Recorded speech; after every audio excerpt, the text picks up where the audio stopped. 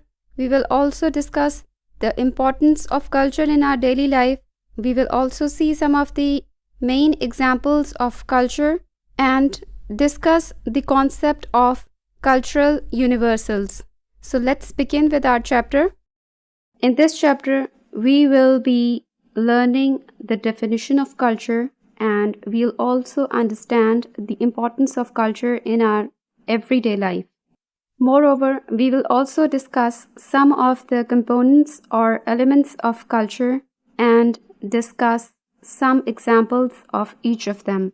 We will also discuss some basic concepts such as cultural universals, cultural variation, and cultural integration. Now let's begin with knowing what is culture.